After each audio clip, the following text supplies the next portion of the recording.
Thriller বইয়ের জনপ্রিয়তা কিন্তু খুব বেশি। ফেলুদা, কাকাবাবু বা ব্যোমকেশ তো রয়েছেনই, তাছাড়াও নতুন নতুন গোয়েন্দা চরিত্রের আবির্ভাব ঘটছে। কিন্তু এমন একটা চরিত্র রয়েছে যা বহুদিন আগের, কিন্তু এখনো আমাদের অনেকের পড়ার ঘরে তার ঠাঁই হয়নি। তিনি হলেন হুমায়ুন আহমেদের সৃষ্ট চরিত্র মিসির আলী।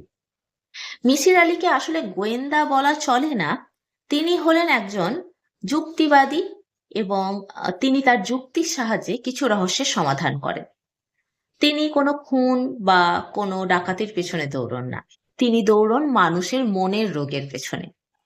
তিনি মনে করেন এই যে মানুষের ভেতরে ভয় রয়েছে, এই যে নানা রকম আতঙ্ক রয়েছে বা আতঙ্ক থেকে সৃষ্ট যে মানসিক রোগগুলো রয়েছে, তার প্রত্যেকটার পেছনে কিছু যুক্তি রয়েছে। এই পৃথিবীতে কোনো অলৌকিক জিনিস বা অবাস্তব জিনিস নেই, যা রয়েছে তার প্রত্যেকটার পেছনেই যুক্তি রয়েছে। মিসির আলী হলেন ঢাকা বিশ্ববিদ্যালয়ের প্যারাসাইকোলজির পার্ট টাইম অধ্যাপক।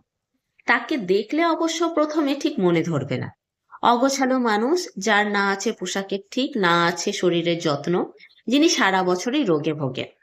অবশ্যই উনি অকৃতদার। যদিও লেখক অন্য ভুবন গল্পে তার বিয়ে দিয়েছিলেন, কিন্তু পরবর্তীতে তিনি তার ভুলটা শুধরে নিয়ে তাকে আবার অকৃতদারই রেখেছেন আজীবন। তিনি ভাড়া বাড়িতে থাকেন এবং প্রায় নতুন নতুন এক একজন করে তার দেখাশোনার লোক রাখেন। কখনো রাখেন অল্প বয়সী কোনো ছেলেকে, কখনো বা অল্প বয়সী এক মেয়ে, যাদেরকে তিনি পড়ালেখা শেখানোর চেষ্টাও করেন।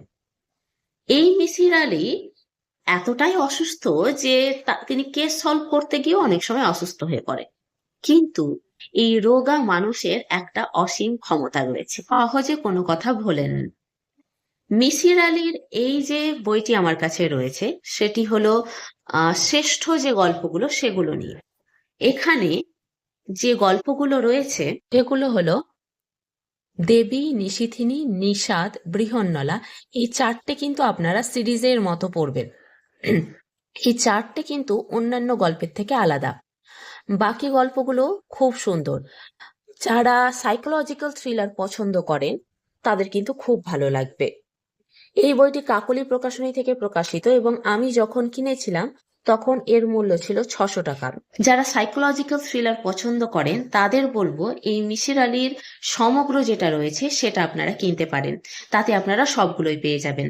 যদিও আমি প্রথমে শুধুমাত্র এই সিরিজের এইটাই কিনেছিলাম, মানে শ্রেষ্ঠগুলো কিনেছিলাম, ফলে আমার কাছে সবগুলো গল্প নেই, তবু যে কটাই আমি পড়েছি এখান থেকে সবগুলোই কিন্তু টান টান উত্তেজনায় ভরা। আমার মনে হয় প্রত্যেকের ভালো লাগবে। তাই যারা পড়েননি তারা পড়ে অবশ্যই আমাকে জানাবেন।